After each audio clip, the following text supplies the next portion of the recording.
the radical, fundamental principles of freedom, rational self-interest, and individual rights. This is the Yaron Brook Show. All right, everybody, welcome to Yaron Brook Show on this, what is it? It's Wednesday, March 25th. March is almost over. God, 2026. Anyway, yeah, time just flies when you're having as much fun as we all are having. Let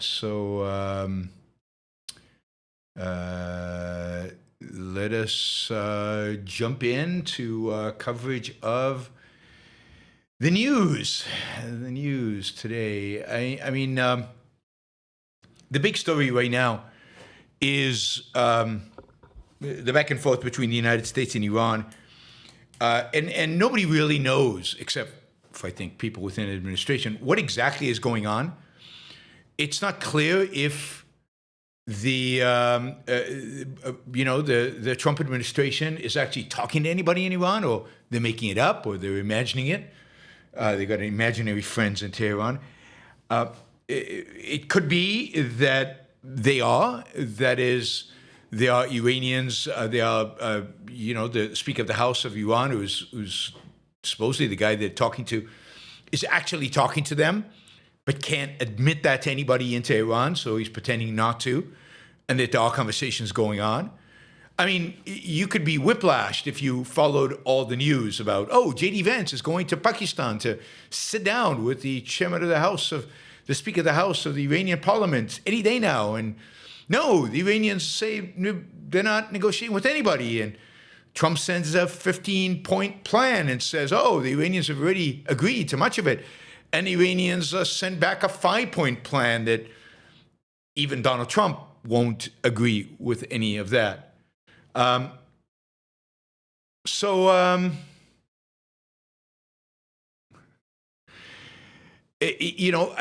bottom line is we don't know. We really don't know what is going on. The likely scenario is that Trump is using this as an excuse not to bomb the electric facilities, which he decided over the weekend was probably not a good idea, and he probably shouldn't have threatened to do it. It's probably also a way to divert attention while the United States potentially builds up forces in order to invade some of the islands, Krog Island or other islands in the Hormuz Straits. But it's hard to believe the Iranians would fall for that because, Trump has on several occasions now faked them out with negotiations. So it's hard to believe the Iranians are falling for it. So, again, maybe it's to distract us, not others. I mean, the Speaker of the House of Iran tweeted earlier, based on some data, Iran's enemies, with the support of one of the regional countries, are preparing to occupy one of the Iranian islands. All enemy movements under the full surveillance of our armed forces. If they step out of line, all the vital infrastructure of that regional country will, without restriction, become the target of relentless attacks. So he's threatening. Whoever, UAE, Saudi Arabia, whoever he imagines is working with the United States on this supposed invasion. I think the bottom line is we just don't know what's going on. A lot of people speculating. I mean, there are people saying, no, there really is negotiations. It's just everybody's denying it. But think of it, the United States has so much leverage over these people. They've got to compromise. They've got to cut a deal. What option do they have? But that ignores the fact that these are religious fanatics and they have no problem just sticking with it. They'd rather the whole of Iran burn down, including themselves, than surrender to the Americans, because that burning down gets them into heaven and surrender sends them to hell. It's almost impossible. The Speaker of the House is a hardliner. He's not some moderate. He's a former IRGC. He's been involved in Iranian leadership for for decades now. He's not some kid. He's not, he's not a softy, moderate, anything. He's a fanatic hardliner.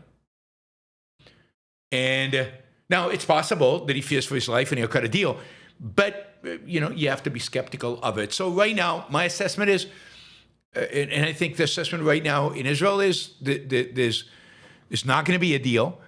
This is Trump testing the waters and maybe faking them out a little bit, right? But it's unlikely, even if the Speaker of the House, this guy, Galibaf, wanted a deal. Would anybody else around him support it? If they don't support it, would they kill him? What about the Supreme Leader? Is he awake? Supposedly he is. He's a pretty hardliner, the son of Khamenei. Would he agree to giving up on the nuclear program, giving up on the missile program, giving up the control of the Straits of Hormuz? No. I mean, the 5-point plan that they sent back to the U.S. basically says, we don't give up on anything. You pay us reparations. You commit to never attacking us again. And by the way, we control the Straits of Hormuz from now on. So obviously, that's not serious because they know America can't accept that. So either they don't want to negotiate and they're just telling America to go to hell, or there's some game going on very much in the background that we are not privy to and have no insight into. So we will see. We will see exactly what happens here over the next few days, weeks. We might never know what exactly happened with all of these proposals. The new deadline for bombing the electric facilities that lead to Tehran runs out over the weekend. So it'll be interesting to see if Trump does, bombs them, or whether he gives them another extension because maybe some fictitious Iranian is meeting with some fictitious American in Islamabad in Pakistan to negotiate peace. Who knows what the games are going? The one thing we do know is that, the United States is not engaged in an all-out, no-holds-barred campaign to crush the Iranians. That we know. I mean, it's delay. They've crushed their military. Their military is weakened dramatically, but they're still launching missiles, although only 15 today. So a big step backwards. Probably because of those bombings yesterday that I told you about of the underground mountain facility. So it'll slow them down. It'll take them a while to clear the rubble and be able to relaunch from there. Hopefully, they never will be able to, but maybe they will. It's in the stalemate. Israel and the United States keep degrading Iran. They keep degrading their military capabilities. I don't know if they're getting more equipment from Russia and China. It's hard to tell. But we know the Israelis and the Americans are degrading them substantially. The United States is trying to clear as much of the Hormuz Straits as they can of missiles, boats, anything that could block the straits. So we know the U.S. is doing that. Iran lobs missiles every once in a while, drones every once in a while, whenever they can find a launcher, whenever they can find a missile, they lob it over to Israel or to the Gulf states to try and inflict any kind of damage. And that can continue for weeks. Maybe not. Maybe the United States and Israel can get to a point where they've so degraded the Iranians that the Iranians literally cannot do anything. And then they lose whatever leverage they have. And if they continue that, and then ultimately if the United States can open the Straits of Hormuz, then that is the end game. But that's going to be another at least couple of weeks. Both the United States and Israel are now saying, we always said this was 4 to 6 weeks. I remember 4 weeks. I don't remember 6. But now they're saying, we always said 4 to 6 weeks. So they're giving themselves another couple of weeks, another few weeks to do this. So they're extending it to 6 weeks. So we've got 2 more weeks. And, we will see. We will see. At the end of the day, the U.S. has to open the Straits of Hormuz. That's it. That's the story. If they can do it, they win. If they can't do it, it's kind of a stalemate, and the world suffers because, as we'll talk about, there's real problems with oil, and so on. So it boils down to, as I've said all along, even from before, even about a year ago, it all boils down to Straits of Hormuz and whether they can open it up. I mean, even if they can't, right? Iran is being diminished dramatically. Now, supposedly, Netanyahu told the military today that just in case there really is a deal between the Iranians and Trump, just in case, that over the next 2 days, they should intensify their attacks on Iran dramatically. They should prioritize targets and just take them out so that they're not in a position where in a couple of days, Trump says, whoops, we signed a deal and Israel can't, and the targets that Israel really wants to take out that are not being taken out. So we'll see if that's true, but I wouldn't be surprised that between now and the weekend, Israel really goes all out, maybe puts Hezbollah in Lebanon aside for a few days, and just goes all out on Iran. By the way, one of the 5 conditions that the Iranians set for a ceasefire, I guess, was that Israel stop attacking Hezbollah. And I cannot imagine that Israel would ever agree to that. So I don't know. I don't think Trump could force them to agree to something like that. So that, I think, is totally off the table. But Iran is playing their cards as if if they won, they're the winners. You know, they can get away with this. All right. Let's see. What else do I want to tell you about? Yeah, I mean, again, the 15-point plan that they sent to Iran, I think is irrelevant, but there was a plan that was sent. Iranians think it's a trick, just to buy time and to distract them. Okay, a few things. The Crown Prince of Saudi Arabia delivered a speech. I think this was yesterday or today. Yesterday, delivered a speech yesterday, basically going really all out against Iran. I mean, he basically argued that Iran has received $150 billion in sanction relief under Obama and Biden, and they didn't build a single street, he said. They didn't build a residential complex. They didn't build an industrial facility for its citizens. Every dollar went towards launching missiles at Saudi Arabia, and of course, everybody else, and financing terrorist organizations around the world. I mean, there's a way in which the Crown Prince of Saudi Arabia is tougher on Iran than the Americans are. He's blaming them for funding terrorism around the world. Many Americans don't even mention that. He stated directly that Iran's support for terrorism extends well beyond Hezbollah and the Houthis.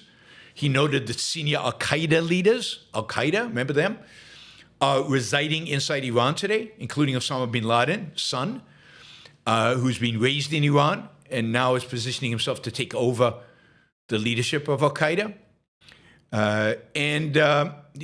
He said that there should be no ambiguity about the dangers that Iran poses the Middle East and the rest of the world, and that this is a clear, kind of once-in-a-lifetime opportunity to destroy this regime and to stop it from being a threat to, what he considers his Arab world and a threat to the rest. Somebody asked, any truth about what?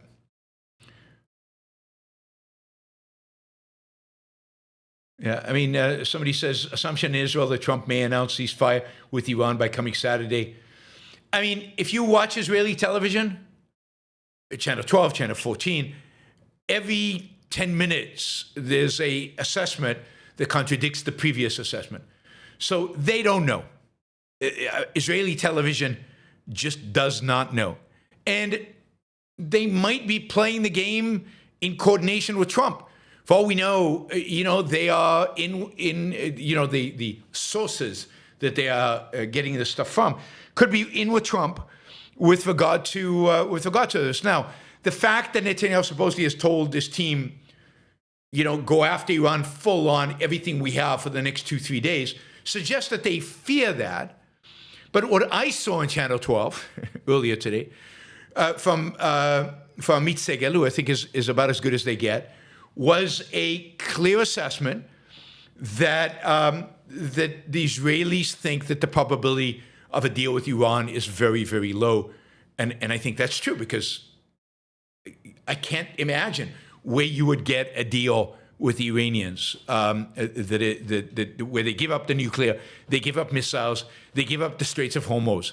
I just don't see any Iranian right now in a leadership position being willing to take that. That is something that has to be imposed on them, and they're not yet at the level, they're not yet at the point where they fear the U.S. to such a degree that they would allow that to be imposed on them. Not yet. You know, maybe by the weekend, I don't know, but certainly not yet. And you'd have to get rid, I think, I hope that the head of the Speaker of the Parliament is on Israel's assassination list. I hope they take him out.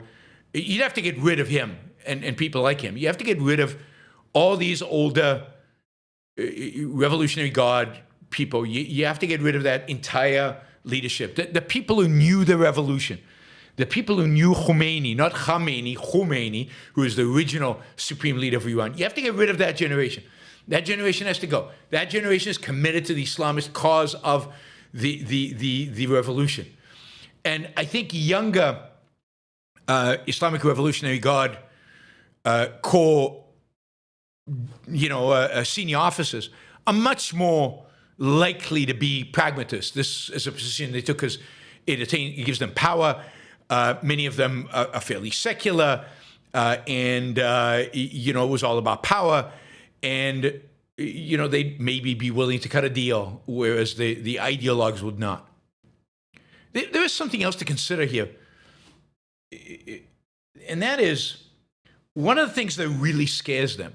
And generally, all the information I'm seeing out of Iran is that the IRGC and the Basij and so on are really running scared. They don't know what to do. If they go to their bases and command and control centers, Israel and the United States bomb them there. If they go hide out in a tent in the countryside, Israel found a guy in a tent in the countryside and killed him. If they go home, Israel has their addresses and they can thread a bomb and kill them and then kill their family as well, and they don't want that. And many of them are sleeping under bridges. They're sleeping in the streets. They're hiding out. They are scared. They are scared. And they might be scared right now of Israel, but particularly if you think about the top echelon. The top echelon is not just scared of Israel. The top echelon in the Islamic Revolutionary Guard is scared more than anything else of the Iranian people. They know what will happen if there's regime change. If there's regime change, they die. They are killed. Nobody's going to tolerate them being around. These are the guys who ordered the murder of Iranian teenagers in the streets. Can you imagine what the families of those teenagers will do to them? They fear being ripped apart. Now, some of them might be able to escape, but most of them cannot. And one of the dangers here is they fight because they are so afraid of what comes after that they fight hard. Right? They fight hard.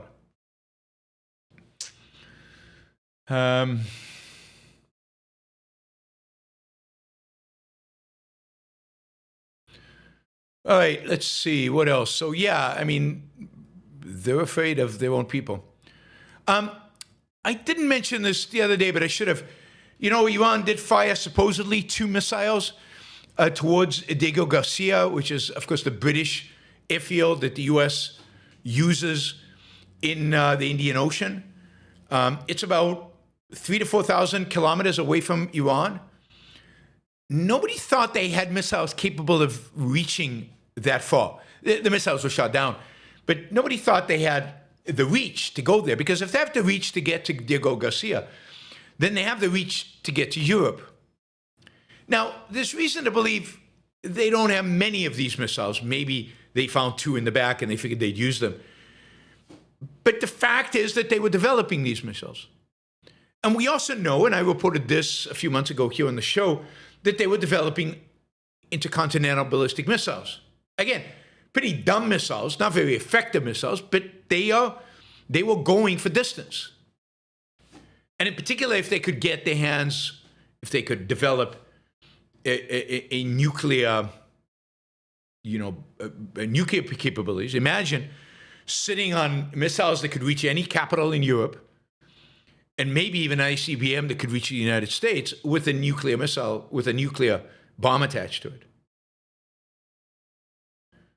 So, the fact that they shot at Diego Garcia and that they can reach 3,000 to 4,000 kilometers really scared the Europeans. It might be one of the reasons they seem to have come around in terms of Straits of Hormuz. It's given new energy to the Trump administration in a sense of saying, see, this is not benign. This is a real threat to the West.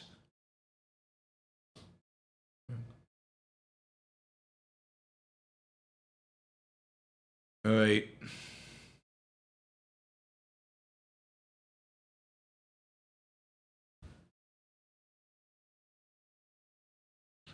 All right. So that was about the Diego Garcia missiles. We've talked about the Straits of Hormuz and the difficulties there.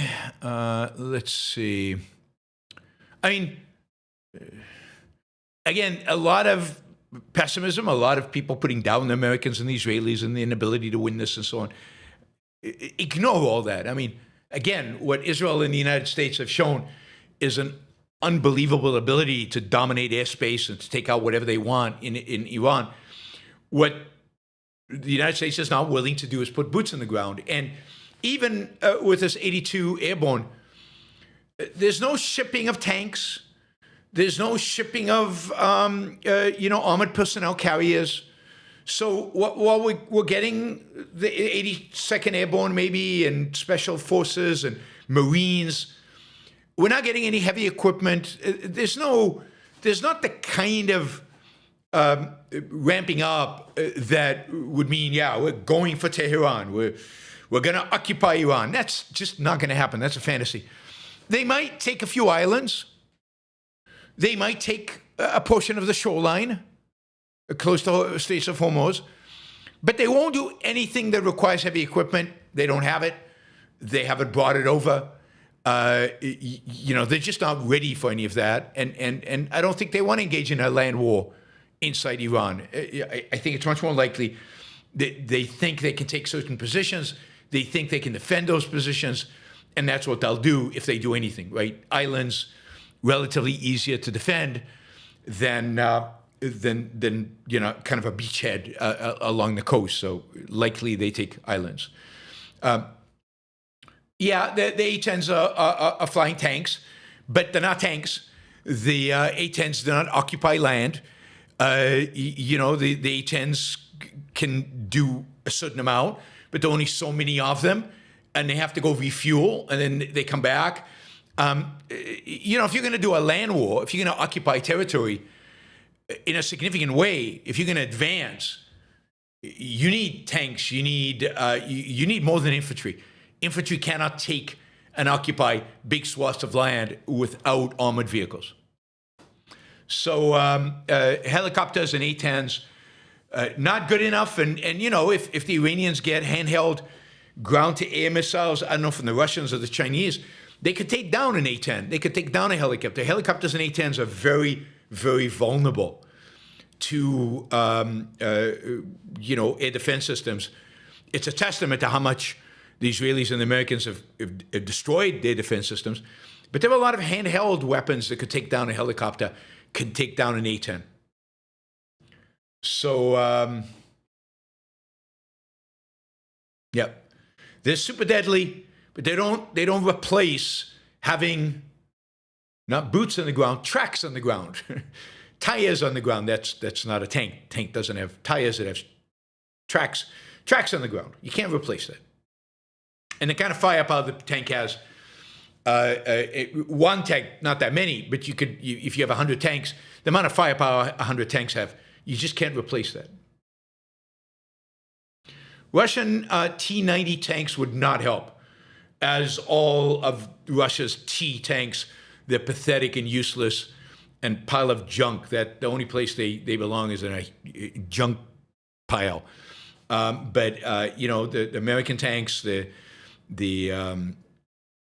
American tanks that the U.S. uses are, some of the best in the world. Maybe not the best in the world, but some of the best in the world.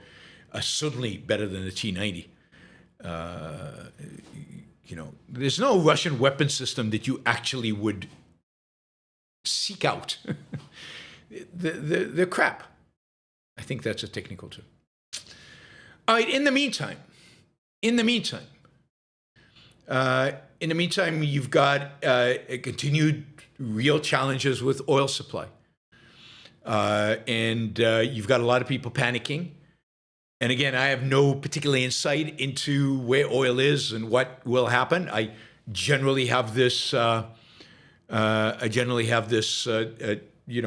Respect for markets, and markets adapt and adjust. I also constantly look at the price of oil, and what I see is the traders are not panicking. The price of oil bounces around. It's bouncing around. There's a lot of volatility, which you'd expect. But that volatility is all within a range that does not suggest panic. Right. The price of oil, let me just see where it is right now. I think it was back up just over 90. The price of oil is now, it's 90.72. This is West Texas. But again, it's a global market. So West Texas fluctuates with the rest of the market. So there is oil out there that's selling for $150 a barrel. That was oil out of, off of Oman, but even that has plummeted now down to 120, 110, 120. At 90 bucks a barrel is a lot, but it's not panic mode. You'd expect West Texas oil to be at 110, 120. If the market believed things were really, really, really bad, it doesn't look that way to me. Again, I trust market signals more than I do the statements of politicians or even CEOs of oil companies.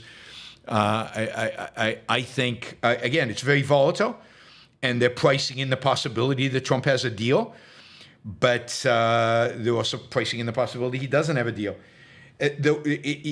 Oil peaked around March 5th, 6th, that period, at about $115 a barrel. That if it had continued off of that, that would have been really, really bad. But it's come back down significantly since then. So, it's and then it's gone down below 90, and now it's back up above 90. And I just don't see anybody out there in the oil markets panicking. You get headlines in the Wall Street Journal, the world's energy safety net is buckling. Well, if that were true, oil would be much higher than it is right now. And then they say the Iran war has hit every node of the supply chain for liquefied natural gas. That's probably true. But what happens when that is hit? They adjust. They shift.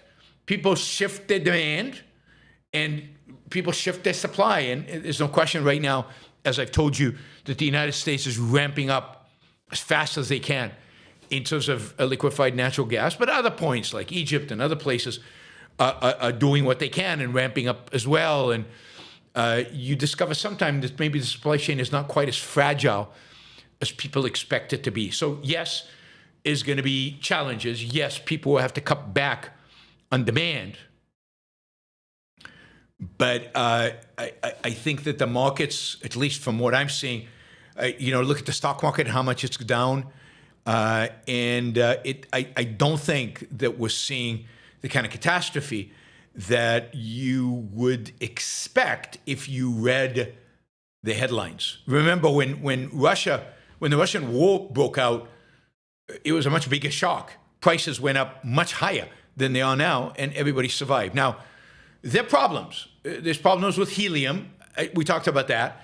And it might be that we'll have a slowdown in chip manufacturing, microprocessor manufacturing. Helium is a byproduct of liquefied natural gas.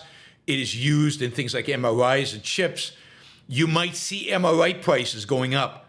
It might be a little bit more difficult to get an MRI in the next few weeks. Chips, microprocessors, you might see a decline. Apple might have to delay the next iPhone. I'm just making stuff up, right? But they might have to delay it from October to February or something. I don't know. So yeah, there'll be consequences. But none of that is earth-shattering, the end of the world kind of stuff. The only one that is troubling and might have a real impact on some parts of the world and on certain industries in the United States is fertilizer. Natural gas again, is the byproducts from it and from oil refining and all of that is necessary for the production of fertilizer, feedstock, and things like that. And farmers need the fertilizer, and fertilizer prices are going way up, and some farmers will probably go bankrupt. And already farmers in the United States are struggling. Small farmers are struggling. So this might accelerate their struggles and might see more bankruptcy among farmers. But, the reality is that, the LNG and all these byproducts, yes, there'll be adjustments. Yes, supply chains will get rerouted. Yes, prices will go up. Demand in some areas will go down. People will have to shift production schedules and stuff like that. None of that is world ending. And if you read the stuff, you would think that it was world ending, right? Just before the war, the expectation was a glut of LNG, too much LNG. Now there's a shortage of LNG. Again, they'll find ways to restructure. And of course, one of the things that this will motivate, I think, the Arab countries to do is to build in contingencies, more pipelines going away from the Persian Gulf, more pipelines to Oman, to the Gulf of Oman, more pipelines to the Arabian Sea, and maybe even to the Mediterranean. Maybe if there's a deal between Saudi Arabia and Israel, ultimately, you could see a major pipeline, oil pipeline going from the oil fields in Saudi Arabia to Haifa in Israel, where or to Ashdod or wherever it is, where it's loaded up into ships in the Mediterranean. That actually might be cheaper for the Saudis than to load them up in the Persian Gulf and for the ships to go all around and actually pay the fee to go through the Suez Canal and the whole deal. You could create basically gas and oil pipelines to Israel that would feed Europe, and then they'd find other ways, to feed Asia. But they're going to be restructurings. Now, some of that will take years and months and years, but some of this is going to happen pretty quickly. And the beauty of prices is that when prices go up, it sends a signal to the entire market and forces people to realign and readjust. Right. I give you an example. 11 LNG tankers that were originally bound for Europe are going to Asia because the Asians are willing to pay more for it.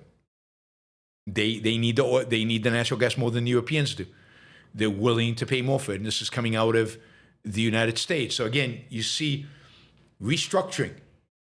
Everything flows in different directions. All right, let's see. As I said, food, fertilizer is a big deal. And that I don't know. I don't know enough about the fertilizer market to know who's going to compensate, how it's going to compensate it for, how it's going to work out. But fertilizer prices have gone up a lot. Again, which means the people who need it, the people who value it the most will get it. The people who value it the least will get it, will not get it. And we've seen, for example, fertilizer go from 516 a ton to 680 a ton. And there's some forecast of it going up to 800 a ton. But it's, and that means that the marginal, somebody who can't afford to pay 680 won't buy it. And we'll have to find alternatives, or not skip a year, or go bankrupt, or go out of business. So yeah, they're going to be consequences. They're going to be consequences. Even if this Hormuz Straits opened up tomorrow, it'll take weeks and months to get everything flowing back and to get the supply chains all back. So this is going to have consequences long term, not short term. Now, if they can get rid of this regime in Iran, if they can completely weaken Iran and take it out as a major player, then, it's all worth it.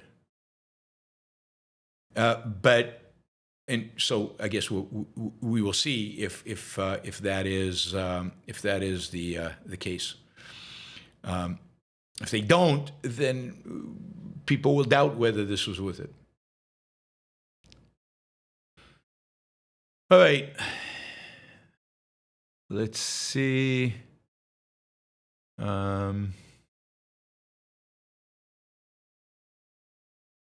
Yep, that's that. All right, just one more story, and that is Israel's Iron Dome. So it turns out that the Iron Dome is actually the Iron Dome, which is a missile defense system designed to deal with short-range, low-flying missiles that were flown out of Gaza towards Israel, that Hezbollah flies towards Israel. It turns out that some of these interceptors can actually shoot down ballistic missiles, and that some of these missiles can also take down these cluster munitions that Iran is shooting.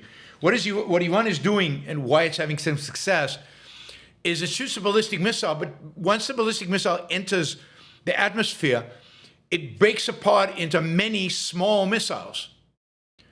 And like a Patriot missile is not designed to hit these small missiles. It's designed to hit the one big one, right? These are the cluster munitions. You might have seen some photographs or video of them breaking apart in the Israeli sky. They also do a lot less damage because they're small, but they go over a wide area, and it's very difficult to shoot them down. Well, it turns out that the interceptors of the Iron Dome, the Israeli Iron Dome that they used in Gaza, and they used, in the north vis-a-vis Hezbollah, can actually be used to shoot them down. And they're fairly cheap. And Israel now has many, many, many countries asking to buy the Iron Dome system and for it to sell it. So it has billions of dollars of sales expected. So in spite of the fact that this was, these interceptors and the systems cost Israel a lot to produce for its own defense, if it can export them, then it can pay for everything that they use it. It's also not true that the Israelis are running out of interceptors. They have plenty of interceptors. They also have the laser system. They just have a wide variety of methods to intercept the various projectiles, bombs, drones, artillery, rockets that are being fired at them. They have shot down 600 of the ballistic missiles fired at them, 93% of 600. And a few of those 500-ton high explosives actually hit, which is horrible, and civilians have died. But, you're not going to get 100%. This is why you don't want Iran ever to have nukes, because even if you have the best air defense system in the world, some of them might get through. And all you need is one, and Israel's gone if it has a nuclear warhead. Yep. All right. Anyway, that is Israel and the Iron Dome. All right. What else do we have? Iran deal, war, oil. We covered all that. Let's talk about ICE. So we talked about ICE, the fact that ICE was being sent to the airports. Still long lines. We're not seeing any real relief at the airports. And by video accounts, ICE is also harassing some of the people there. It's not encouraging TSA people to come back. What I did find interesting is that in going to the airports, ICE is being asked now not to wear masks. I thought they needed the masks because otherwise they would be doxxed and their lives would be at stake.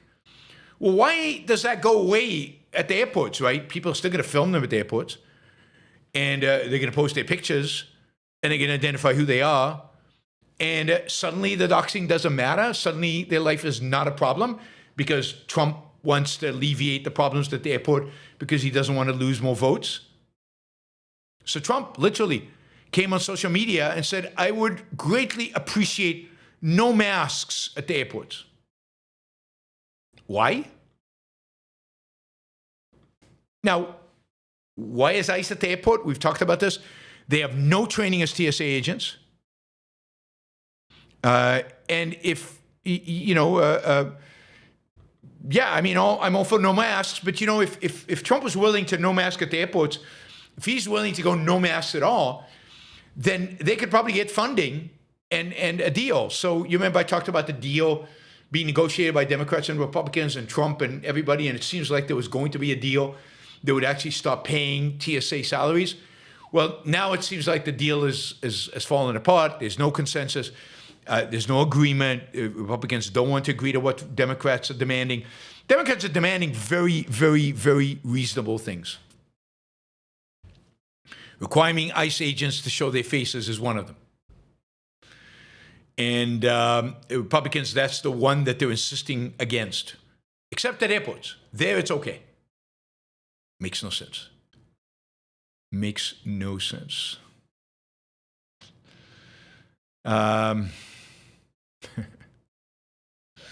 Yeah, I expect mayhem at the airports to continue. And for quite a while. Somebody says TSA should be abolished. Yeah, absolutely. So should ICE. I'd abolish ICE first, TSA second. But yeah, both of them should be abolished. Don't need either one of them. Both the massive infringements on the rights of Americans. Airport security should be handed over to the airlines. The airlines should be responsible for airport security. The airport itself should be responsible for security of the airport. They should devise best practices. It shouldn't be a government function. It doesn't need to be a government function. This is private property. On private property, the airport is responsible for safety. And if something happens, you sue the airports, and therefore the airport has an interest in implementing best practices. And of course, the airport can pass on some of those costs to the airlines, which will pass on costs to us in terms of higher fares. There's no question about that. But on the other hand, the government will stop having to pay, and I'm sure it will be more efficient because airports have to compete. They would come up with ways that are less intrusive. So TSA functions should be done by airports and airlines, not by the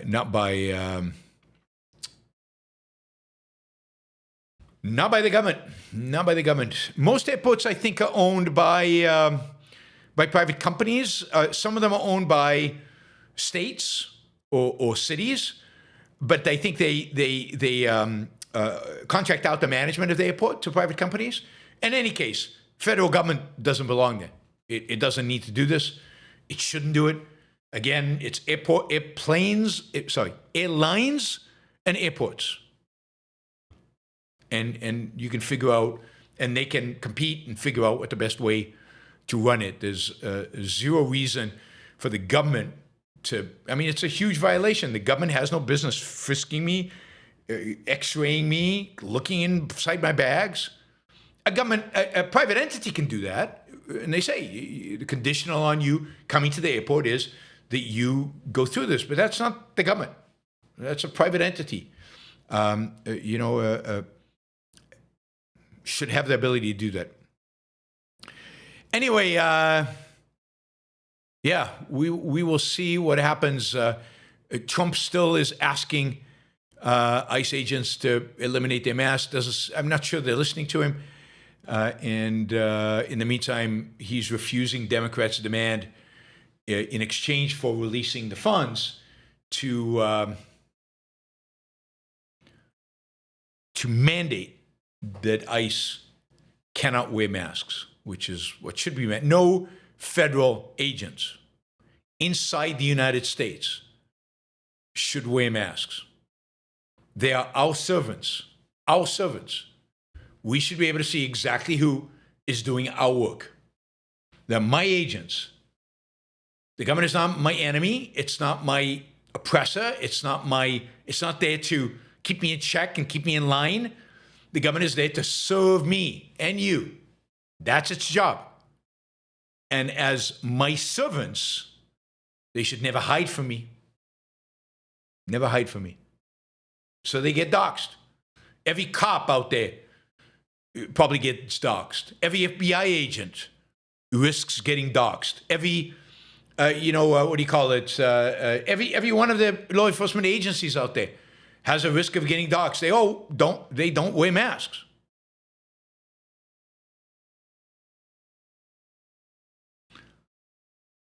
All right. So I told you about this lawsuit that was going on.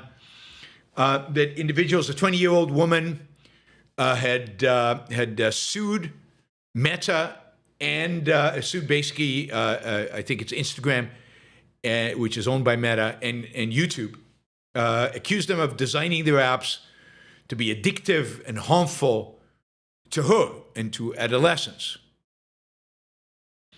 And argued that these products were designed in a negligent way that harmed kids and teens and failed to warn people about these dangers. As ridiculous as it might sound, a jury has just found, I think the jury in Los Angeles has just found, Meta and YouTube negligent for operating a product that harmed kids and teens. And they ordered the companies to pay $3 million to the plaintiff, named Kaylee G.M. And according to her testimony, the social media use started before she was a teenager, dominated her life for years, contributed to mental health issues, including anxiety, depression, and body dysphoria. And therefore, she should be given $3 million from these companies because they're at fault. Meta was ordered to pay 70% of the damages. YouTube paid 30% of the damages. Supposedly, the jury was almost unanimous, nearly unanimous in the decision. There were 18 questions before them, and they voted against Meta and YouTube based on this. Now, the jury also determined that additional punitive damages, which are meant to punish the companies, were warranted. Separate proceedings will take place on that award. That could be tens of millions of dollars, which could significantly increase the amount the companies have to pay. Now, here's the issue. The issue is not this $3 million and even the punitive damages that might come down. The issue is that there are thousands of lawsuits claiming the same thing in the courts. Thousands of them. And if they all win, it's billions and billions of dollars. And if Meta and YouTube and Instagram, all these companies have to defend against them, it's billions of dollars just to pay defense lawyers. I mean, this is huge. And yet, no fraud was committed here. No force. What exactly is the problem? And can I sue the school system? Can I sue the school system for creating anxiety and for ruining my brain? They're more responsible than Meta and YouTube. There are more than 3,000 similar lawsuits against Meta, YouTube, Snapchat, and TikTok. Just in California courts. I think that's where everybody's suing. Now, a jury in New Mexico has found Meta liable for failing to protect young people from online dangers, including sexually explicit content, solicitation, and human trafficking. It's their responsibility to protect the kids. Wow. That also happened this week. And the company was ordered to pay $375 million penalty. I mean, this is stunning, right? Parents, why aren't the kids suing the parents? Well, they don't have any money, that's why. I mean, aren't the parents responsible? Isn't it their job to monitor what the kids are watching, what the kids are doing, how much time they spend on social media? I mean, social media now has to be the nanny, the parent, the safeguard, the guardian. I mean, it's absurd. Anyway, that's a $375 million. Now, that one, Meta's already said that they would appeal. I assume that Meta and Google, Alphabet, the parent company of Google, will appeal their verdict as well. Shares of these companies have not suffered because of this. I think there's the market's either hoping that that they'll win on appeal, or they are assuming that they'll come to some deal with all the different plaintiffs and it won't cost that much money. But if the $365 million on every $275 million penalty, and every time somebody is going to be accused of accessing pornography through these websites, that will bankrupt these companies. Now, the market is obviously assuming that will not happen.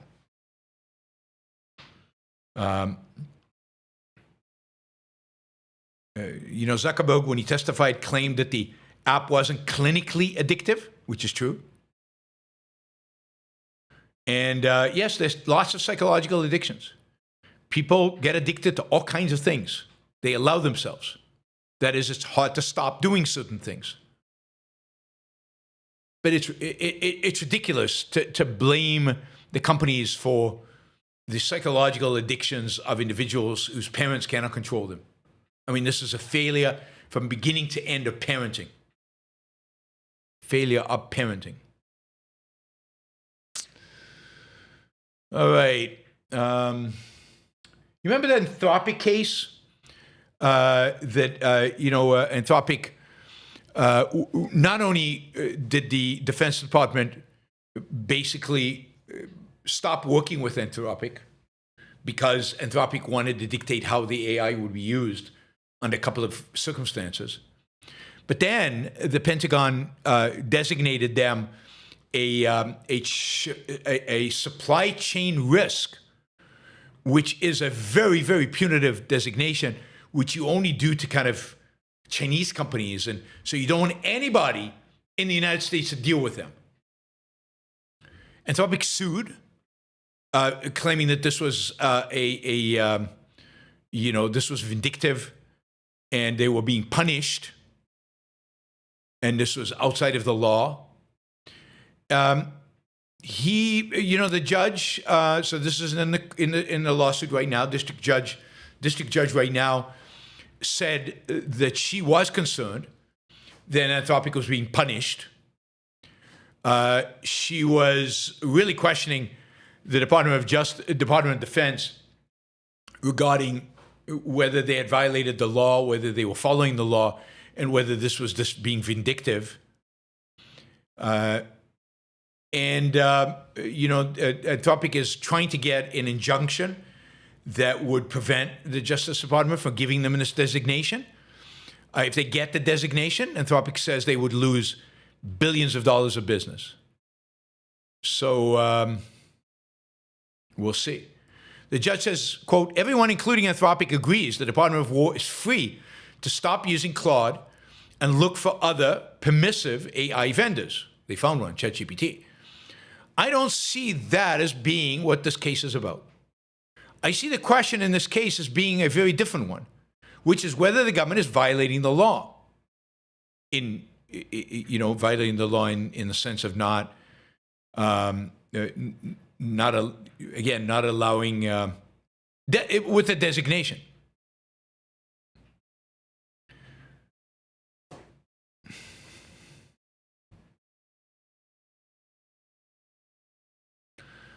She kept asking the Defense Department stuff and the Defense Department lawyers, and she said, "What I'm hearing from you, though, is that if an IT vendor is stubborn and insists on certain terms, and it asks annoying questions, then it can be designated as a supply chain risk because they might not be trustworthy.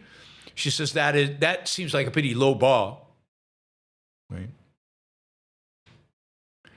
So it's going to be interesting. This is, I think, an important case. I think reining in the Trump administration in terms of its vindictiveness and its authoritarianism and its abandonment of the rule of law is important, in cases like this can help do that. This is what Trump said, if you remember, about Anthropic. We will decide the fate of our country, not some out-of-control radical left AI company run by people who have no idea what the real world is all about. That's Trump. They don't know what the real world is all about, and yet they are producing the best tech out there. Pretty amazing. All right, guys, I need to remind you, because we're hitting the first hour, there was still like $58 short. Well, maybe not, maybe only $48 short of our goal. So please consider making supporting the show.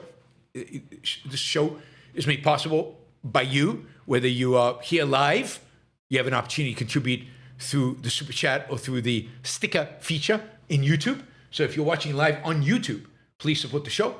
And if you're watching and listening afterwards, please go to patreon.com and become a monthly supporter of the show. But one way or the other, you should be engaged in trade with me. You're getting a value. I should get value in return. That's how it works. That's how trade works. Yeah. All right. So do it. And we're now, what are we? We're 45 bucks short of the first hour goal. So in the next few minutes, we should try to get a 45. Two $20 questions would be amazing. That would also beef up the number of questions. And that way you can ask me anything and I get to answer it and you get to shape what is discussed on the show, which is great. But you can also do a sticker. That'll serve just the same purpose in terms of support. All right, I'm just waving some red flags here. And I've been doing it for a few weeks now, and I'm going to continue to do so. And that is, I'm worried about what's going on with private credit. Now, personally, and as a finance guy, I've been worried about private credit for the last, really since COVID, because I've seen private credit grow so fast, so quickly, and be willing to give out loans to so many people at such low interest rates, relatively speaking, that it's worrisome. They're replacing banks, but it's not clear that they have the right incentives, and not clear they have the right knowledge about how to do it. And what is going on right now is a lot of investors are coming to that same conclusion that I came to a while back, and they want to pull their money out of private equity funds. These are funds that raise money, and then these funds make then loans to different companies. And what's happening is, just like in a mutual fund or people want to withdraw the money from their fund. And what is happening is many of these funds are saying you can't take the money out. Just like when there's a bank run, the bank says, no, you can't have the money right now. We'll give it to you over time, but not right now, right? Basically these private equity funds have become like banks. And they are gatekeeping. They're putting up gates, stopping investors from pulling out their funds. And now, none of this is not kosher. They're completely within their rights to stop investors from taking their money out. It's in the docs they signed. It's in the agreements. They're not violating any agreements. Everything's by the book. But BlackRock is doing it, and Ares is doing it, and Apollo is doing it.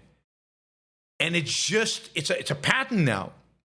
It suggests to me not that investors are wary of what's going on inside the funds in terms of their ability in the future to pay back their money. They want to get it out now.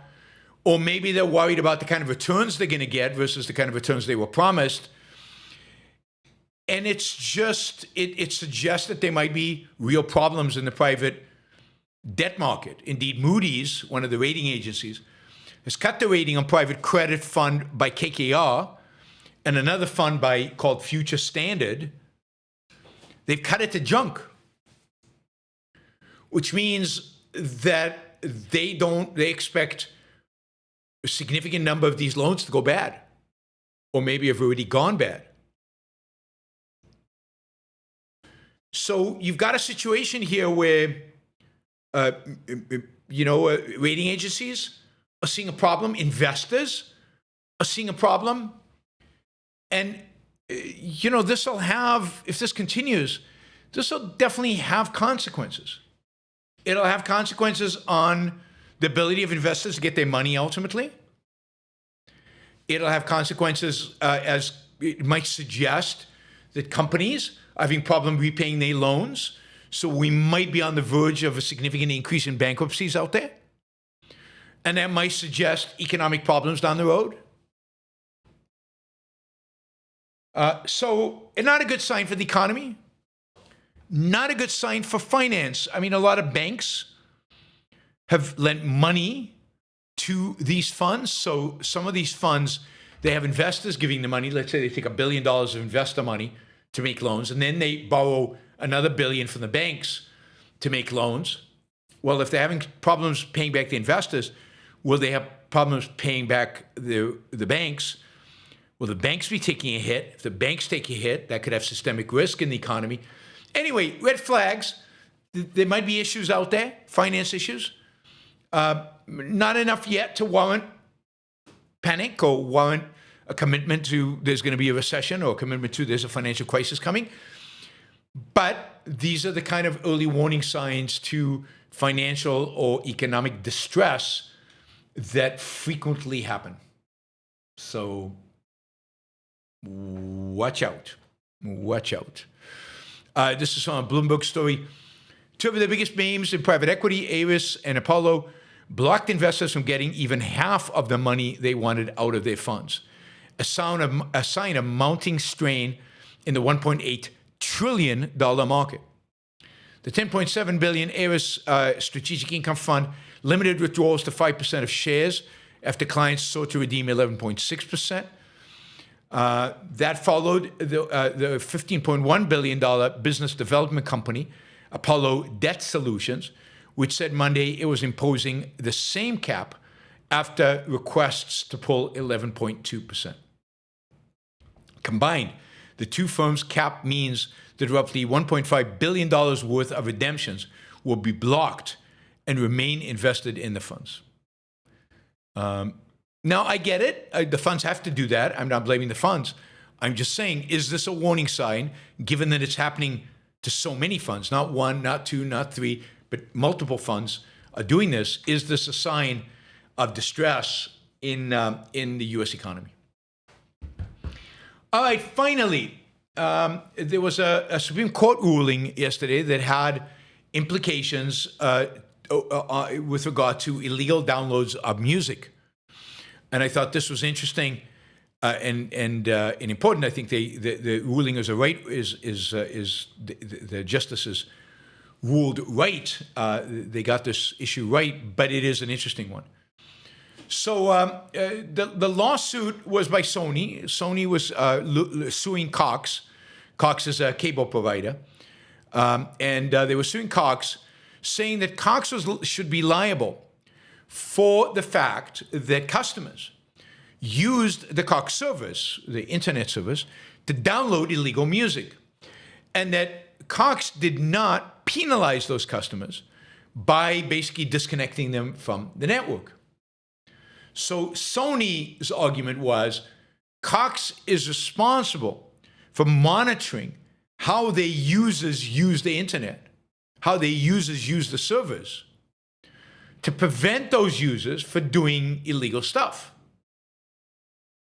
Cox just provides a platform, it provides the connection.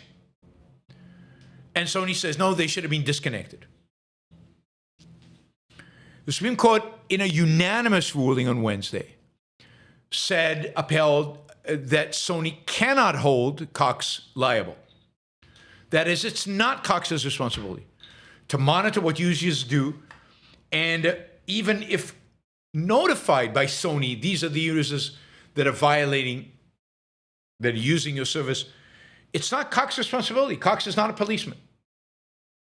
Cox is not a policeman. Again, this was unanimous. The opinion was written by Clarence Thomas.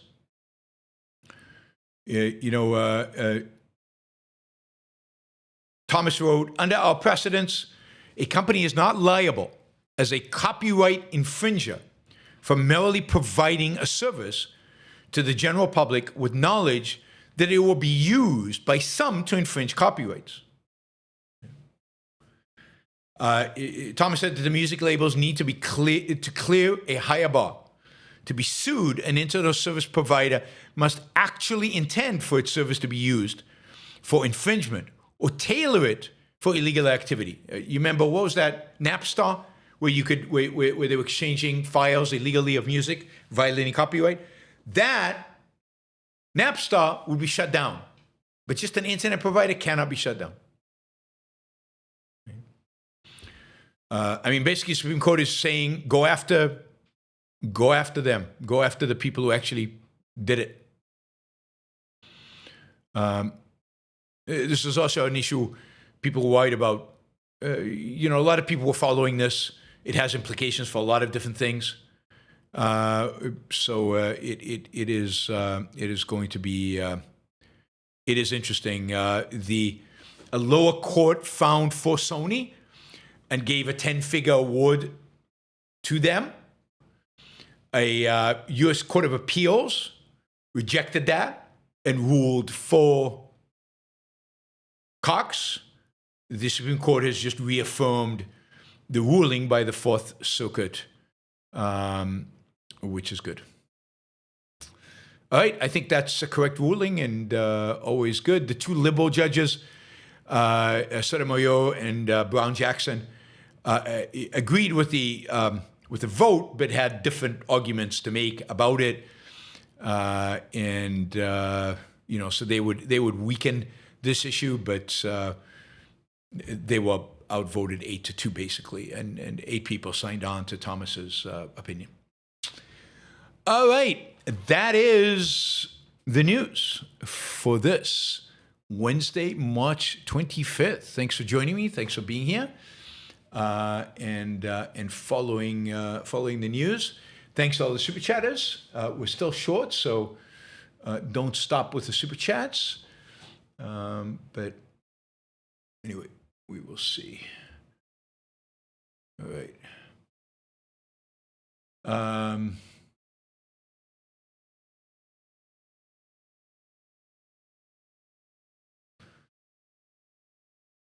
All right. Let me remind you again, super chat, stickers. Let's support the Yaron Brook Show. If you value this, if you want to see it continue, grow, then please support me financially. This costs me a lot of money, a lot of time, just basic compensation, value for value, trade, win-win. Win-win is what we want. So, you win by listening. I win by you paying. All right, let's see. I want to remind you that the Ayn Rand Institute is holding a conference in Porto, Portugal, in April, I think it's 18th and 19th. It's going to be really fun. Porto is a great city. I'll be there, Ankar will be there, and Tal Tzfani will be there. A lot of students, 50, 60, 70 students will be there. Some non-students as well, so there'll be a great spirit, there'll be locals there from Portugal, there'll be people from all over Europe. I don't know if anybody's who's coming from the U.S., but I'm sure there'll be some people from the U.S. If you're European, you're an objectivist, you should come, hang out with 100 like-minded people. That would be fun. Anyway, if you want to sign up, you can get a discount code. The discount code is 26YBS10. You get 10% off. 26YBS10. And to do all that, you can go, and to get information about the conference, you can go to aynrand.org/YBS. aynrand.org/Y. Sorry, that's not true. aynrand.org/start here. aynrand.org/start here. All right? That is where you should go for that. And you can enter the discount code once you register. All right. defendersofcapitalism.com. You should check them out. It's a website put together by Michael Williams. And Michael, with some help from me, has over the years put together an amazing program to defend capitalism from a philosophical and economic and political and social perspective. I don't know of any program as good as this in its defense of capitalism. We present this program every year at Leadership Program of the Rockies, but are open to presenting it elsewhere. So check out the website. And if you would like to bring it into your company, into whatever group you can put together, happy to facilitate that. Let Michael know. Check out defendersofcapitalism.com. And Alex Epstein. Alex Epstein is the #1 authority in the world of all oil and energy and natural gas, everything we're talking about with regard to the war. Check out Alex. He knows so much about these markets. And he's also pretty close to the people in administration responsible for these markets. So by reading him, you will learn a lot about what's going on in these markets out there. So check him out, alexepstein.substack.com. And finally, Hendershot, 2 T's, hendershotwealth.com/YBS, hendershotwealth.com/YBS. They have a product that offers you a lot of savings on capital gains taxes. Check out the interview I did with Robert Hendershot on my YouTube channel under playlists. It's a playlist for sponsors, and you'll find my interview with Robert. Always a good interviewee. So check it out, and then if it's interesting, check out the Hendershot website and sign up for a one-on-one consultation about whether it's applicable for you. All right, we made a little bit of progress. That's great. We've achieved pretty much our first hour goal. And now, since we're in the second hour, I hate to tell you this, but we need to get to the second hour goal. There's always a goal out there. Always a goal out there. Yeah. All right. Let's jump in with our Super Chat questions. And feel free to ask. Stickers. Let's thank some sticker people. Mary Aline, thank you. Xit, thank you. Mary Aline again, thank you. Whoops. And Mike Dial, thank you. And who else? Paul, thank you. And yeah, I think I got everybody. All right, thanks to all the sticker people. Appreciate it. So if you're not a sticker person, get with the program. Do a sticker. Just the $sign at the bottom of the chat here. Just click on that, and you can make a contribution through a sticker, and you don't even have to ask a question. You don't even have to ask a question that way.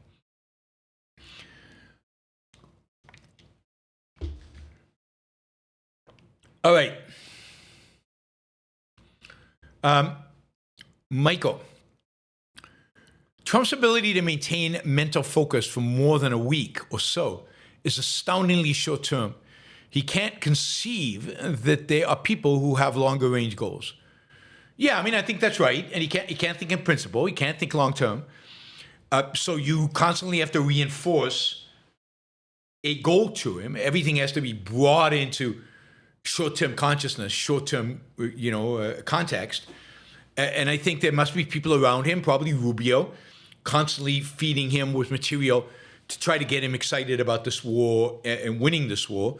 Supposedly, I read today that every morning Trump watches a 2-minute video of all the stuff that was blown up the day before. So it's just a montage, 2 minutes of just stuff blowing up, and he really thinks that's cool. And that gets him excited about what's happening and a sense that we are winning. So whatever it takes to keep him going so that we can actually win this thing, I'm all for that. All for that. Yep. All right. Michael also says, how far can the West really fall in a post-Ayn Rand world? Objectivism will always prop up human progress in implicit ways, despite the descendants of Neanderthals like Trump. I mean, yeah, but can we? Enough people reading her books, or Are there enough intellectuals out there getting the message across? I mean, there are not that many people listening to this show. How do we do that? How does it get into the culture in implicit ways? How do we sustain that over time? I don't think it's automatic. I think it's going to require a lot of work and a lot of energy and a lot of effort over time. So, I think it's a challenge. I think it's a challenge, but objectives will always prop up human progress is a strong statement that I'm not sure I'm quite ready to back up. Let's hope you're right. Liam, Ayn Rand said the foundations of evil is evading reality, but is there such a thing as unconscious evasion? People don't even know they're doing it. Well, what do you mean by know that they're doing it, right? So part of the evasion is to evade even knowing about it. But that's the point. It's they should know, they could know, they are willingly and are conscious of the fact to some extent. It might be just a hint, a feeling that they're doing something wrong, that they're not looking at everything, that they're not engaging with reality. And that's a sense that in which, yeah, if it's just purely unconscious, they have no control of it, then it wouldn't be a sin. It wouldn't be evil if you really can't control it. But they can't. And they know they can. And somewhere along the line, they choose not to. Choose not to think, not to look, not to engage, not to focus, fundamentally, not to focus their minds. Not your average algorithm. On one hand, I'd like to see a complete end to this regime and a period of America-led reconstruction. But the Iraq and Afghanistan wars showed how we are not culturally or politically in a place to do that properly. Well, this is the difference between Afghanistan and Iraq and Iran. In Afghanistan and Iraq, you had to completely change the culture. You had to completely revise the way people in the streets and in all parts of society thought about the world. These were primitive societies, completely tribal, with no sense of a secular world and secular values. I don't think that's true in Iran. Iran has a lengthy a history that has a culture that predates Islam, a sense that they have such an ancient culture that not all their roots are in Islam. They had in a sense, in many regards, a thriving secular state under the Shah. And the Girls' Revolution and the protests in January suggest that there's a significant percentage of the population that doesn't want the hijab, doesn't want morality police, doesn't want,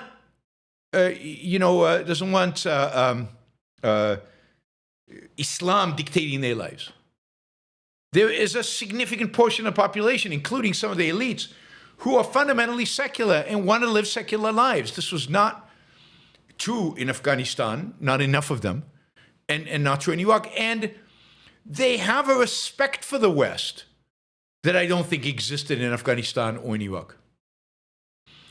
So a cultural context, and Iran is relatively young, and that young population knows the West and wants to be like the West. And I don't think that existed elsewhere. And by the way, one of the things that prevented Iraq from going much better was Iran. Iran constantly undermined any American effort to improve the situation in Iraq. By the way, one of the big targets of this war have been the Iranian militias in Iraq, who are responsible for constantly undermining the Americans. Well, once Iran falls, there's nobody to undermine the efforts of the Americans or anybody else to establish a better society.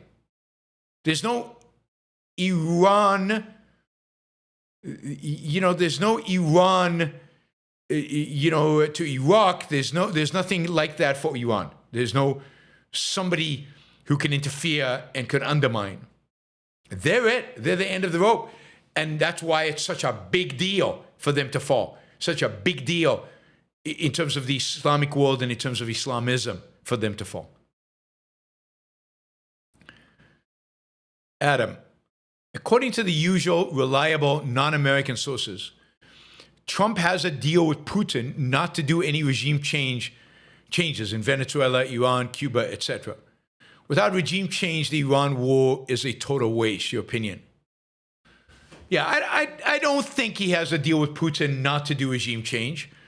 Every indication is that if regime change happens in Iran, the Americans will be happy, and the Israelis are definitely doing everything they can to bring about regime change, and it doesn't look like Trump is trying to stop Israel from doing it.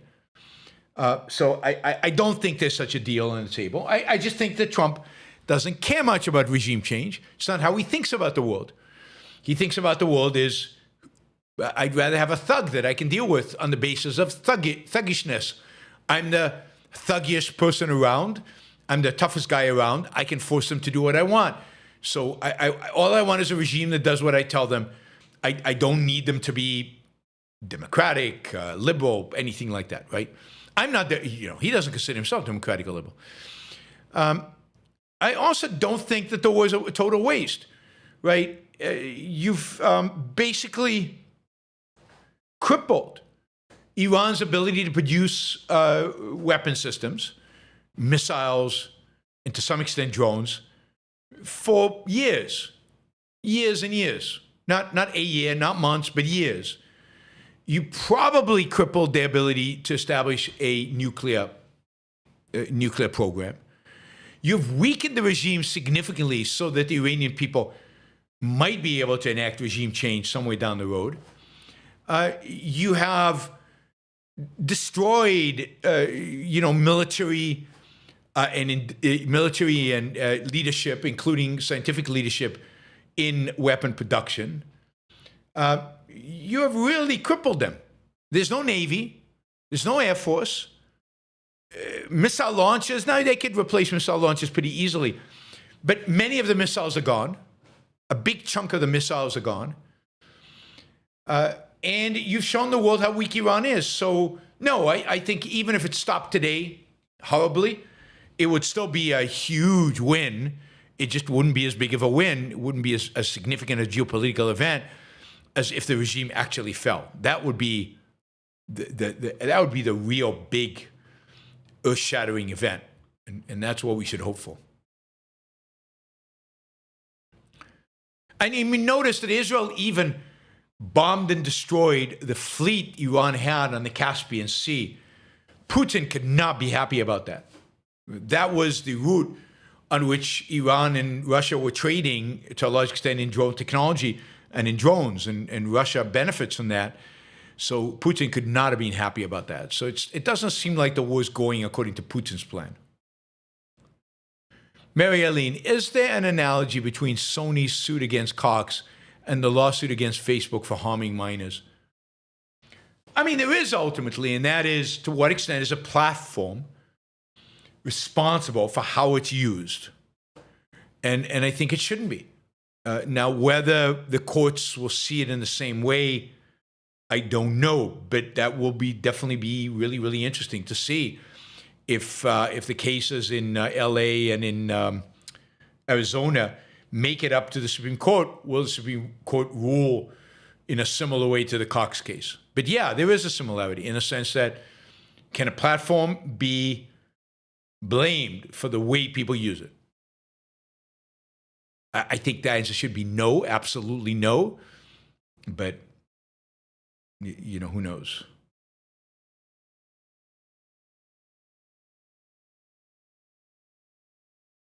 All right. Let's see.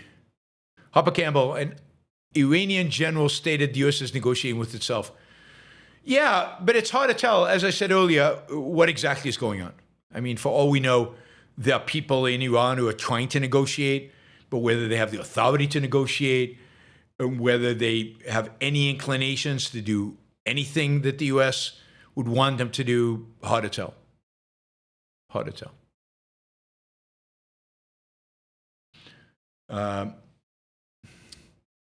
Chad, very long time supporter. Thank you, Chad. I appreciate the support. First time I've made the start of a live show. Welcome. Going to Bar Miller tonight. Excellent. Hi, Jeff.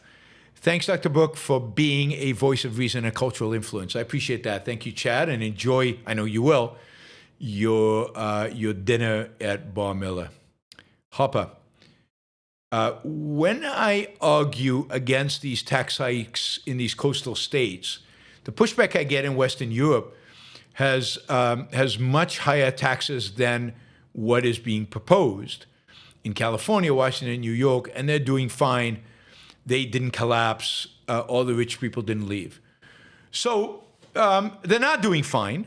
The economies in Europe have lost ground dramatically to the United States.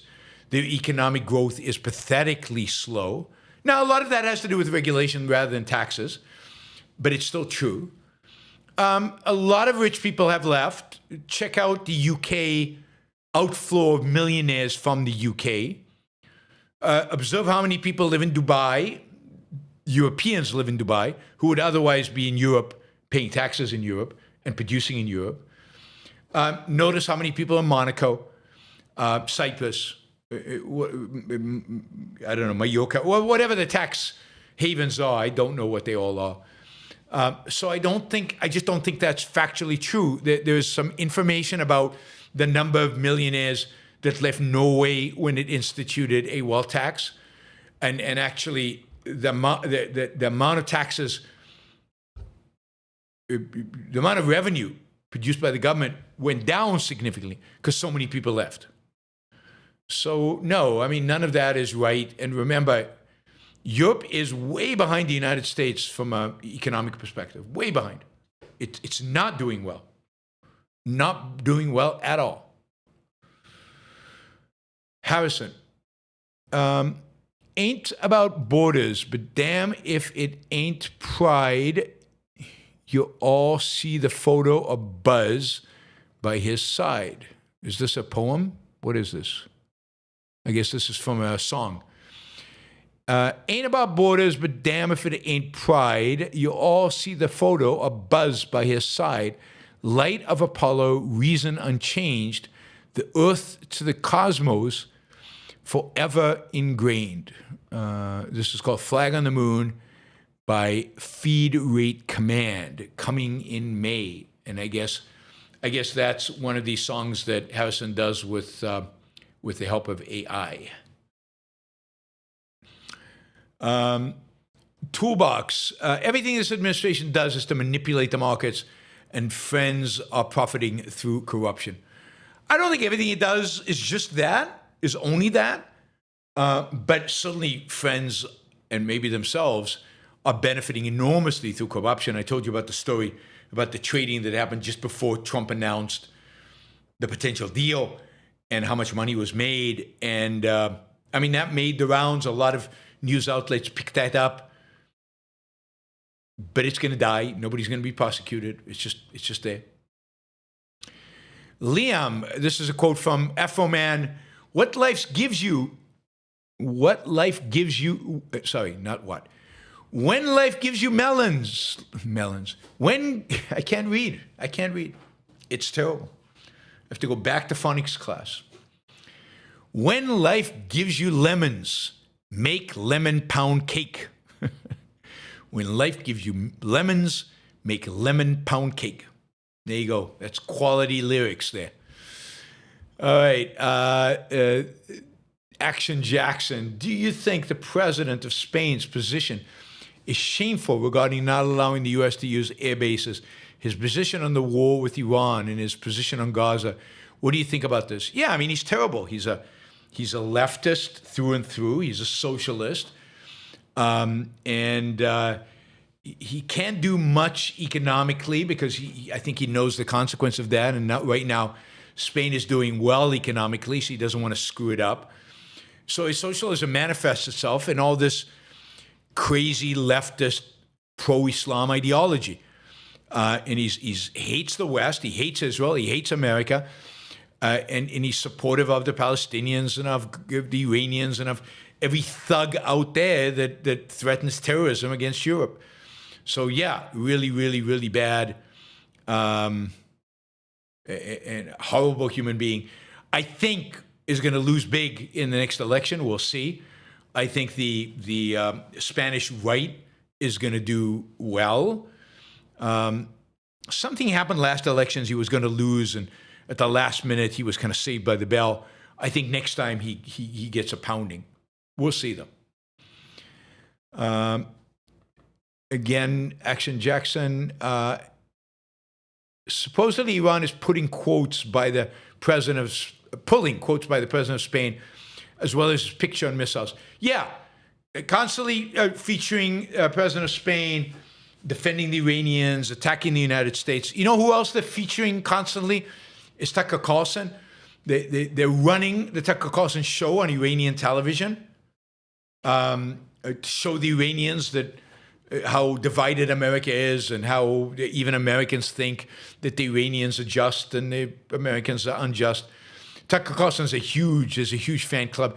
Generally, what the Iranians are doing is they're taking anybody's pro-Iran, anti-America, anti-Israel comments out there in the world, and they're translating them and making memes out of it and putting it up on television and videos and all of that. They've got a whole PR department dedicated to Westerners attacking the West. I mean, an Israeli just went on Tucker Carlson to attack Israel, and they will make hay of that one. He's a left-wing Israeli, former member of the Israeli parliament. And he's attacking Israel and attacking them on the war and all of that. And yeah, they will make hay of that. They will squeeze it to their advantage in the PR war. And Israel's very bad in the PR war. Again, Action Jackson, did you see that Hassan Paika and Ilhan Omar's daughter went to Cuba protesting America's oil blockade? I mean, I hope they stay there. Maybe we can blockade them stop them from coming back. I mean, no, I don't really advocate for that. But yeah, I mean, it doesn't surprise me. They're fans of Cuba. Many on the left are fans of Cuba. And they think that Cuba's poor only because of American sanctions. Communism didn't produce that. It's not socialism that did it. Yeah, it doesn't surprise me at all. It's pretty typical of these leftists to find any excuse to basically support a socialist regime, particularly if it involves attacking the United States. They hate America. They love America's enemies. They love anybody who claims to advocate for socialism, whether they are or not. All right. Doug, at what point is trading oil based on Trump's words irrational? Is it even rational to trade based on politicians' words? Well, I mean, what traders do is they try to evaluate what the politician says. The politicians are important because they are the decision makers. They make decisions that impact oil. So people trade based on their estimate of how accurate what the politician is saying, what impact it'll have, how the future is going to evolve. It would be irrational not to trade on politicians' words. Politicians affect things. So you have to consider it. Now, just to accept it blindly would be irrational. But to take it into account, to consider it in evaluating the situation, you have to. It's essential. Harrison, good evening, good afternoon, and thanks for listening to my songs. Haven't listened yet, I will. Harrison, for anyone who's curious, I work with ChatGPT to write lyrics that both scan and rhyme, and then feed those lyrics into Suno and repeatedly ask Suno to come up with melodies for those lyrics until I hear a good one. I mean, it's really, really cool that it's that easy these days to come up with songs. That is cool. Music, a 4-channel. Early 90s Ukraine particularly struggled. The first president was a leftist who delayed economic reforms that would let broken supply chains realign. Yeah, I mean, early 90s Ukraine struggled. This is why they had all those revolutions. This is why the people kept going out in the street. They didn't want socialism. They didn't want Russia-ism, whatever the hell that is. I mean, they didn't want an alliance with Russia. They wanted to be European. And this is why you had the various Maidan revolutions where the people went out the streets and forced changes in government. And everybody blames the CIA. And no question the CIA was there. But it wasn't the CIA. It was the Ukrainian people demanding change. Demanding change because they wanted to be like Europe. They wanted more freedom. They wanted a decent economy. And, you know, starting in the 2000s, they started demanding that. And you got the ups and downs of different administrations in Ukraine. And they still don't have it properly, right? There's still a way to go before you get a government in Ukraine that's actually going to engage in the kind of reforms that they need to move them towards wealth and success. Toolbox. I created an AI agent that reduces prep time by over 90% with higher quality, but I'm not incentivized monetarily for sharing this. What is the best way to negotiate what I created with my firm?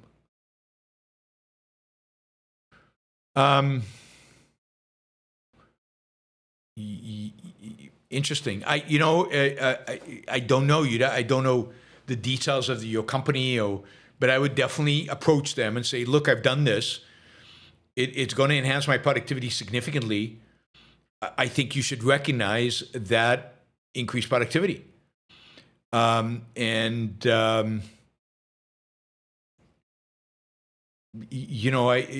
be interesting to see, and you'll learn a lot about the firm that you work for to see their response. Are they going to deny it? Are they going to require you to hand over the app? Are they going to require you use it and not compensate you for it? What exactly are you going to do? Now, Ian is right. Your firm already owns it because you did it. If you did it during work hours, your firm clearly owns the app. Anything you do during work hours is owned by the firm. But their attitude towards this, the comment, what they say about it, and whether they're willing to recognize the fact that you did it and give you a bonus or a raise or whatever, will tell you a lot about who you're working for and what kind of people they are, and will shape whether you want to continue working for them. Steve says, thank you for your show. Did you see Liam, that is a prophet divinity debate, Andrew Wilson, the Christian nationalist? He does a very good job articulating objectivism. Might be cool to have him, Liam, on the show. I'll take a look at that. I don't know who he is, and I do not know anything about this debate. So I'll check it out. I'll check it out.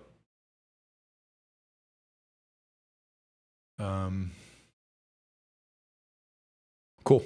I assume that's not the Liam that's here in the chat. I assume it's another Liam. Thanks, Steve. Appreciate it. Jennifer from Canada. Coleman Hughes and Glenn Greenwald debate on does Israel control U.S. foreign policy. I agree more with Hughes, but Greenwald made some interesting points. Can you offer your take on the topic? I mean, I haven't seen the debate, but I'll just tell you, I think it's absurd, right? I mean, Israel does not spend that much money on American politics, nowhere near, for example, that Qatar does or many, many other lobbyists do. Israel is a tiny nation that doesn't have a lot, doesn't have the kind of stuff to offer the United States like Saudi Arabia does. or Qatar or UAE do, where they have money and they have oil to offer the United States. So it doesn't strike me that there's any argument there. I don't know what the argument is. I don't know what the argument for Israel controls U.S. foreign policy is, because it's so stupid to me that I don't get it.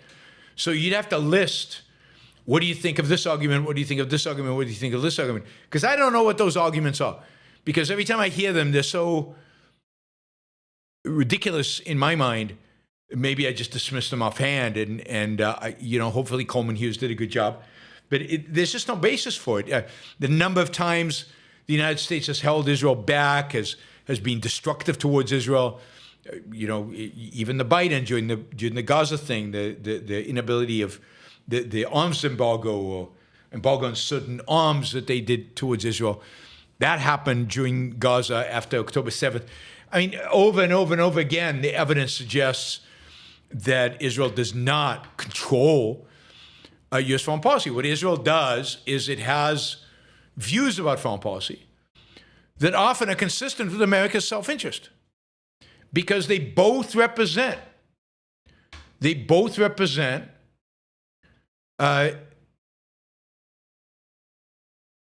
Western civilization confronting Islamism. And therefore, they're aligned on a lot of things. Not on everything, but aligned on a lot of things. But if you have particular argument that Glenn Greenwald makes, then send me a list and I'll combat them. I have no problem. But I take the most convincing ones, the ones that you think are interesting, and send them to me in an email, yaron@yaronbrookshow.com, or some other way, and I'll address them. Neo.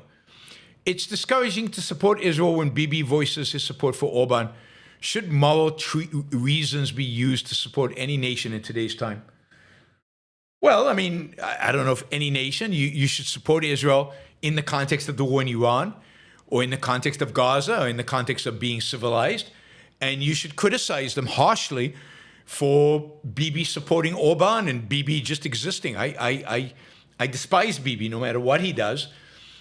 He, in my mind, is responsible for so many bad decisions, so many, horrible stuff that's happened in Israel, that I could never vote for him. I could never support him. So you have to criticize him. You have to criticize what's criticizable, but also be able to step back and see the big picture. And in the big picture, they're fighting for their existence. They're fighting for civilization. They're fighting for progress against barbarism, and we support them in that context.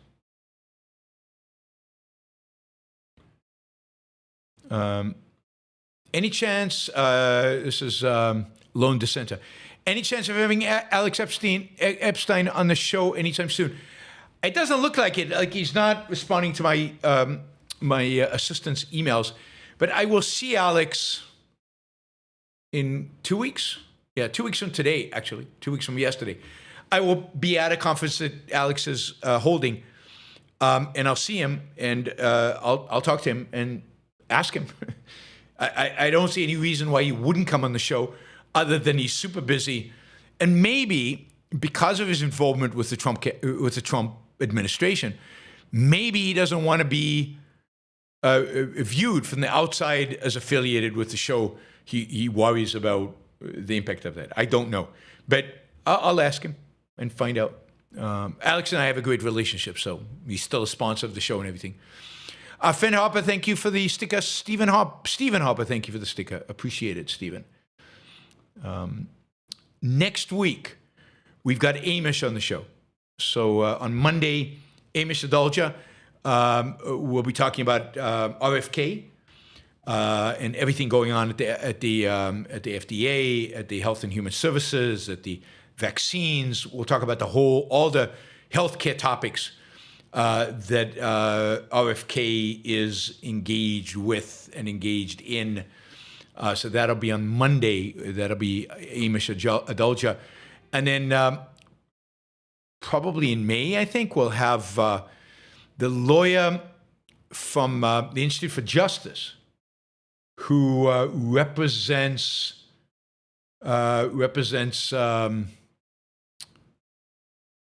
the people suing ICE, American citizens suing ICE for the treatment they got, is going to be on with us. And that should be really interesting. So we'll get an inside look at that lawsuit that's going through and might make it to the Supreme Court. All right, music for 4Channel. Does AI-generated music, poetry, fit Rand's definition of art? And what could we do to establish what is made by AI and what is real human art? Well, I mean, here's it's an interesting question. Does what AI fit the definition? And I think the answer is yes. At the end of the day, all AI can do is extrapolate from what human beings create. So it's extrapolating from the metaphysical value judgments of other human beings. I mean, I don't think AI can be profound. I don't think AI can be used for anything but popular music. I don't think it could write another Beethoven symphony that wasn't very similar to Beethoven. I mean, there wasn't mimicry. But I don't know. Maybe they can one day. I don't know. I mean, at some point, you won't be able to differentiate. And what that means exactly for art, I'm not sure. We'd have to do a lot of thinking. We'd have to really consider it and think about it. But the reality is that AI is doing things that are truly amazing. And if a movie is all AI movie and it's super entertaining, are you not going to watch it because it's AI? Do you care that AI made it? I think real originality and real creativity and real interesting plots are ultimately still going to have human beings. Human beings can create. AI can average out, but it can't be creative. So, I mean, that's the best I have for now. Harrison, have you read If Anyone Builds It, Everyone Dies? Terrible book with status conclusions, but accidentally makes some interesting AI insight. I have not. I find it very difficult to read doomsday kind of predictions and doomsday kind of books, but I believe that he has interesting AI insights. The guy's smart, yeah, maybe I'll read it at some point. All right, last question from Bradley. Thoughts on China's military ambitions since the Iran war? Well, I think China is probably delaying any plans they had around Taiwan. I think Iran is looking at this and saying, maybe we can't compete yet with the Americans. Maybe we should. Is our technology good enough? It doesn't seem so. I mean, in that context, it's interesting to note that the U.S. just unveiled their own hypersonic missile. It's called Dark Eagle.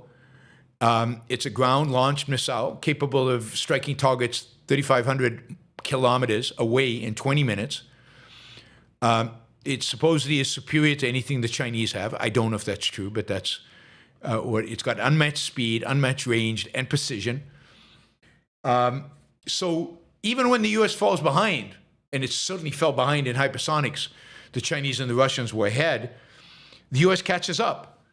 And I think the Chinese are looking at U.S. technology as used by America and as used by Israel and saying, do we want to risk it? Do we want to risk it?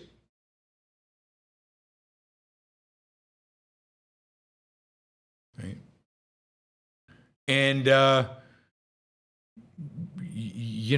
I think they're certainly delaying any planned action against Taiwan that they had. That would be my expectation. All right, guys, that is it. Thank you, everybody. Thanks to all the super chatters. Thanks to everybody asking questions. Thanks to all everybody who was here. I appreciate the support. I appreciate you being here. I will be back tomorrow, same time, 3 p.m. East Coast time, for another news show. We will have shows on Saturday, and on Saturday is an AMA. So anybody who gives more than $25 on one of the platforms, you should have received a link for the AMA. If you haven't, let my assistant know. And Sunday will be a normal, a non-news show. And yeah, and that's it because it's almost 2 hours and no more questions. When you guys stop questions, I stop. All right, yeah, check out the new Dark Eagle hypersonic American missile system. Pretty cool, and now beats both the Russians and the Chinese. I will see you tomorrow. Have a